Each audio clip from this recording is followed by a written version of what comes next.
He is also accelerating the transfer of remaining federal authority to unelected quasi-governmental bodies like the World Trade Organization. Number 9. Obama must convincingly play the part of the president and convince the people of the United States that the buck actually stops with him. This is critical to the globalist master plan, because in 4 to 8 years, Obama must take the blame, as Bush did, for the New World Order's horrific agenda. At that point, the elite will put a new puppet in the ceremonial seat of power and build him up as the savior, only to tear them down again. And so the process is repeated over and over. For their program to work, it is essential that the people not learn that the presidency is now nothing more than theater, because if they did, the people would stop looking at the pawns and start looking for the king. Through this system of deceit, the elite's criminal agenda can continue forever because the people waste all of their political energy debating the media spectacle instead of investigating the globalist agenda. Number 10. It's Obama's job to sell the public on globalist policies that aren't in the people's best interest, but the overlords have many salesmen. His most important function is to protect the criminal oligarchs from prosecution while they loot the economy worldwide, start new wars, and engage in torture. They're called Generation O, and they were the key to Barack Obama's White House win. During the campaign, Barack Obama used the internet like no other candidate before him, harnessing the energy of millions of his supporters. But the question now is, what to do with this young, eager, energetic army?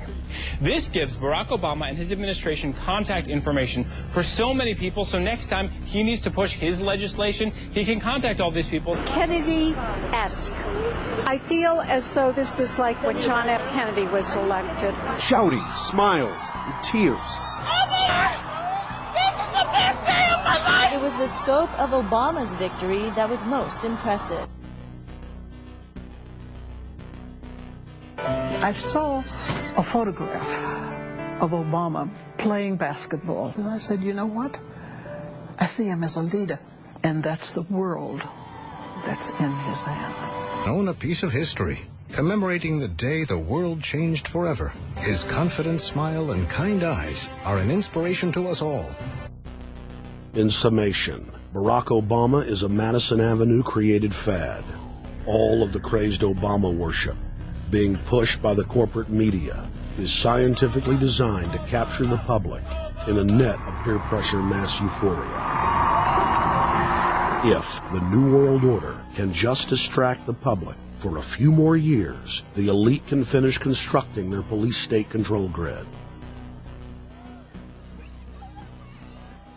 Now, a lot of times, we don't want to know the issue. Right.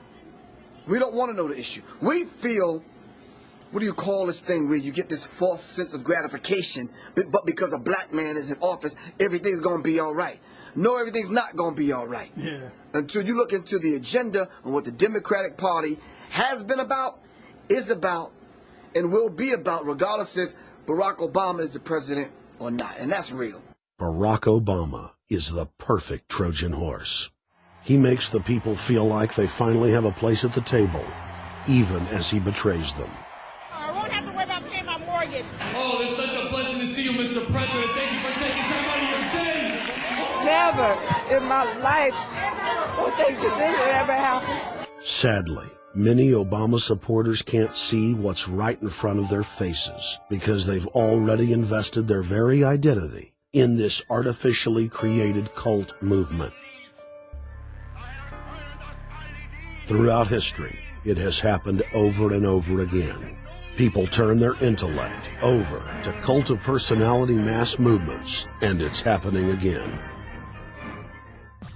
The evidence presented in this film is documented fact, and those that ignore what history has taught us do so at the peril of us all. As frightening as the information in this film is, there are many things we can do to stop the globalist agenda dead in its tracks.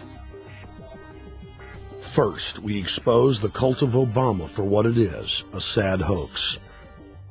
Next, realize that we are all being propagandized 24/7.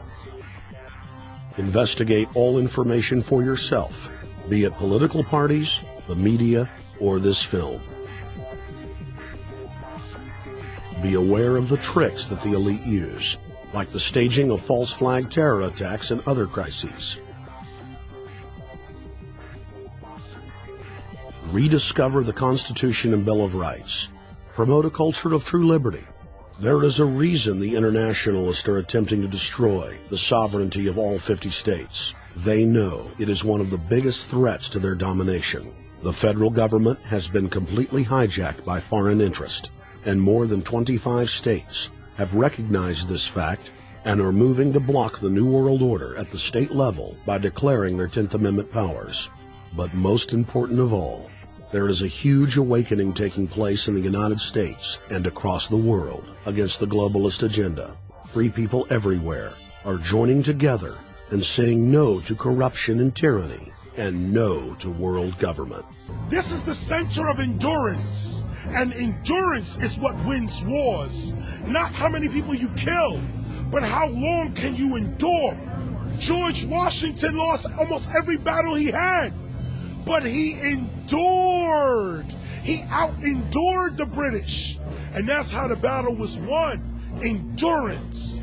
And each and every one of you watching this, every single one of you, is just as important as the people who were our founding fathers. As that you are just as important as the Sons of Liberty who met in the 1770s to philosophize about freedom, to philosophize about a republic, to philosophize about a truly free country with a republic. There's 1 billion people on the planet. It only takes one to change it. Are you the one? There may be everybody in your classroom bugging out.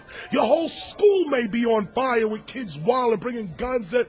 But are you the one? Nature has a way of abundance. Nature puts out a lot of stuff looking for the one. So if you're going to go along with the trend of let's just kill each other, let's disrespect each other, then you're part of nature's plan as well, to be part of just the excess. But if you think more of yourself than just being the excess, you'll do more for yourself. Are you the one? Everybody's not going to make it. But you have an opportunity to save yourself. Well, we don't have to look back thousands or even hundreds of years to see how dangerous this present-day situation is. We can look back to Bolshevik Russia. We can see the takeover by the Bolsheviks talking about the people's revolution, talking about the positive change. And Lenin came in and then Stalin. The fact is that over 40 million Russians between 1925 and 1940, good Russian, people who were Christians, people who had their own businesses, people who were educated, they were exterminated because they had their own business, because they were educated, because they believed in God's law. We can look over at Germany. Germany was in a very, very terrible economic situation, and this very charismatic leader called Adolf Hitler comes in. He makes the roads good, and he promises a better life for the people. And within 10 years, you see a completely nationalized, centralized, dictatorial situation where millions and millions of people were exterminated.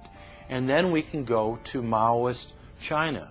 Mao came in, he promised change, he promised a better life, and within 5 years, 60 million Chinese were exterminated.